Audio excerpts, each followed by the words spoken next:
Lectura del Santo Evangelio según San Mateo. En aquel tiempo Jesús dijo a sus discípulos: Cuando ustedes hagan oración, no hablen mucho como los paganos, que se imaginan que a fuerza de mucho hablar serán escuchados. No los imiten, porque el Padre sabe lo que les hace falta, antes de que se lo pidan. Ustedes pues oren así: Padre nuestro que estás en el cielo, santificado sea tu nombre, venga a tu reino. Hágase tu voluntad en la tierra como en el cielo. Danos hoy nuestro pan de cada día.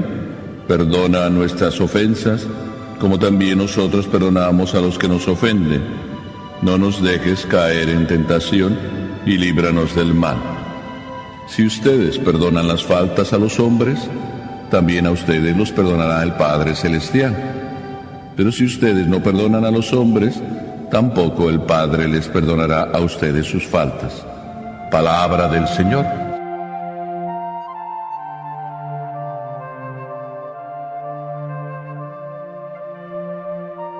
Me encontré con una señora, toda ella triste, desconsolada, yo no sé si decir desesperada, a lo mejor sería mucho, gritando, casi en ese tono, gritándole al Señor, gritándole que le curara, que le solucionara los problemas de su casa. En el momento en que estaba diciendo eso, se le ocurrió decir algo que sintetiza lo que realmente ella tenía en su mente. El Señor solo está en lo suyo. Casi como si dijera: al Señor no le preocupan mis cosas, Él está en lo suyo. De alguna manera, casi esto se repite en algunos momentos de nuestra vida. Le decimos a veces a Dios: tú solo estás en lo tuyo, lo nuestro no te interesa. ¿Verdad que lo hemos pensado por lo menos alguna vez? Porque es como la expresión natural de un niño frente a su mami, que de repente le dice: tú solo estás en lo tuyo. Como la expresión natural de un hombre que sufre y en un momento dado su dolor es tan grande que solo ve su dolor y no ve más allá de su dolor. Y se me ocurre pensar que la primera idea que el Señor nos quiere decir es que Dios sabe, antes de que tú le pidas, tus necesidades. ¿Verdad que las mamás saben las necesidades de sus hijos antes de que se las pidan? Entonces Dios es como una grande mamá. Conoce perfectamente cada una de las cosas que nosotros necesitamos, pero quiere que se las pidamos. Pero no solo quiere que se las pidamos. A Dios le interesa mucho que le hablemos, pero a Dios también le interesa que lo escuchemos. Y a Dios le interesa más que lo escuchemos, solamente que captemos lo esencial que hay en nuestras vidas. Dios conoce nuestras necesidades. Tan conoce nuestras necesidades que no hace falta ponernos en ese plan como para llegar a decirle: tú solo estás en lo tuyo, porque lo de Él es lo nuestro. Nosotros somos la preocupación de Dios. Por tanto, de alguna manera, nuestra oración tiene que ser tan sencilla como la típica oración de la viejita que dice: Señor, tú sabes lo que necesito. Si quieres dármelo, pues bien. Cuando quieras, como tú quieras, lo que quieras, donde quieras. Esto está bien clarito, pero a la hora de la hora, ¿cómo estamos sufriendo? El sufrimiento de alguna manera oscurece a veces esto, y por eso en el sufrimiento vemos solo lo que sufrimos, nos importa solo lo que sufrimos, pedimos solo lo que sufrimos, no queremos más que decir que nos quiten lo que estamos sufriendo, y no descubrimos que es algo esencial, sufrir. Hasta ahí lo primero. Si lo primero es decirle a Dios que tú estás en nuestras necesidades, y más bien Dios nos dice que Él ya las conoce, entonces la pregunta en segundo lugar viene como a decírnosla a Jesús: ¿realmente tú sabes tus necesidades? Dios conoce tus necesidades. ¿Tú conoces tus necesidades? Probablemente no. Digo tú y yo, no creas que nada más al decir tú estoy fijándome en ti. Sí y no. Las conocemos, pero obramos como si no las conociéramos porque andamos buscando otras cosas que no son nuestras necesidades. Entonces Jesús nos dice cuáles son nuestras necesidades, porque por si acaso se nos olvida. Dentro de esas necesidades, Jesús nos enseña a incluirlas en esa oración. Y por eso nos enseñó la oración perfecta, donde están incluidas todas nuestras necesidades.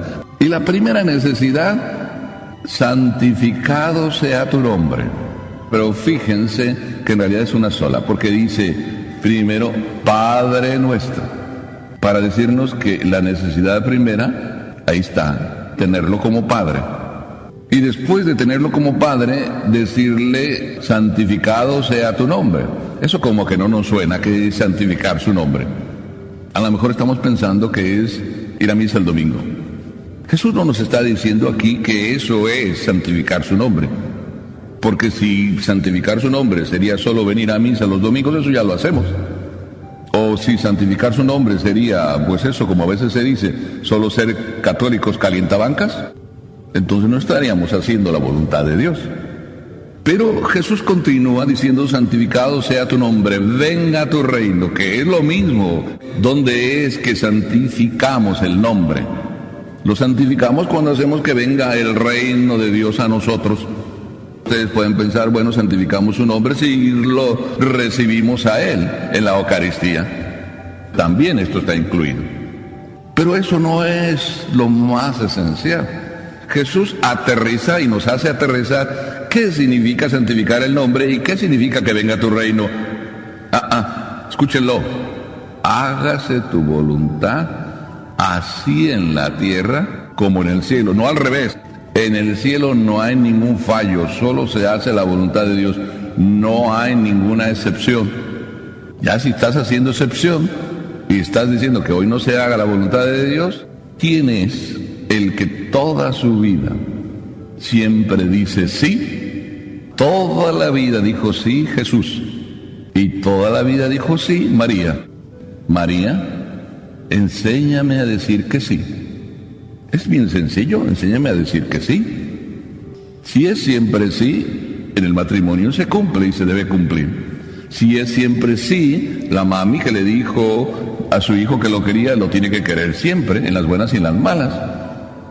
Si yo le dije sí a Dios, pues le tengo que decir también los domingos, que es cuando más trabajo hay. Y también sí cuando viene la inoportuna, que te llega cuando menos esperas, te pide lo que menos esperas, de la manera en que menos esperas, y hasta groseramente, y tú tienes que tener el corazón de padre, tierno, amable, bondadoso, para enseñar que la misericordia de Dios es infinita y que no tiene distinciones, en algún momento sí y en otro no. Hágase tu voluntad en el cielo como en la tierra. Jesús nos comunica otra necesidad, el pan nuestro de cada día. ¿Qué se creían? ¿Que a Dios se le estaba olvidando? A Dios también le preocupa la barriguita de cada uno de nosotros. Por eso Él es el primero que nos da el pan de cada día. El pan nuestro de cada día Dios nos lo da a cada uno. Y el que dice no tenerlo, pues es porque a lo mejor le está pidiendo a Dios, dame pasteles, y Dios lo que te está dando son los frijoles y las tortillas. Dios nos da el pan, nuestra necesidad. Pero Dios no solo nos da esa necesidad, que es bien clara que la tenemos, sino nos dice que otra de nuestras necesidades, que es bien clara, la necesitamos, es perdonar. Una necesidad propia del corazón. Eternamente somos mendigos del perdón. Necesitamos hacer uso de lo que Dios nos da, su misericordia. Y la misericordia de Él es infinita y eterna. Y así es que Dios nos dice, como yo perdono, perdona. O como quisieras que te perdonara, perdona. Dios nos dice, es una necesidad perdonar. Y además nos dice que es necesario que perdones a fin de que te salves. Porque si no sabes perdonar, no puedes ser perdonado.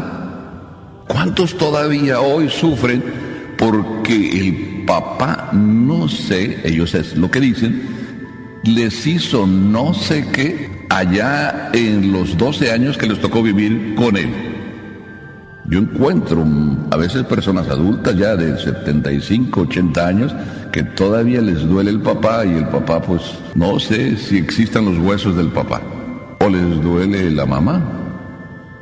En estos días a uno le dolía el esposo, y se le ocurrió llamar a la radio para decir su problema y se le olvidó que estaba hablando en la radio y al aire. Tuvimos que recordárselo. Señora, acuérdese, está al aire, se está escuchando lo que usted está diciendo. Y después de decírselo le dije yo, señora, el problema no es su marido. Escúcheme, no es su marido el problema es usted. Su marido es un borracho, muy bien, muchas cosas tiene su marido. Ok, no está bien, pero ¿por qué usted está como está? ¿Usted necesita paz? Sí, necesito paz. ¿Quién nos da la paz? ¿El esposo es el que le va a traer la paz? La paz es de dentro que sale. Después de que le dije eso, otra vez seguía con su tema.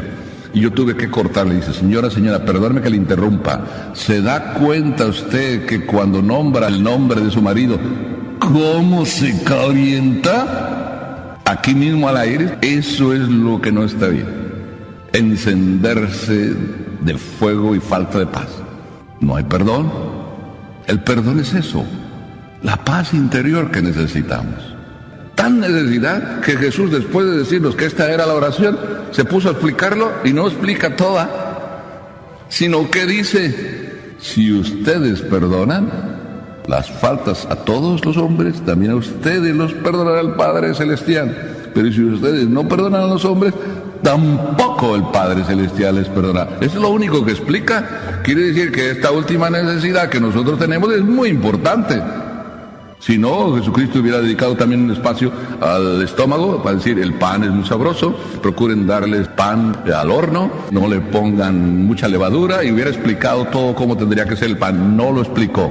Tampoco Jesús se puso a explicar qué significaba hacer la voluntad en el cielo como en la tierra, porque queda muy evidente.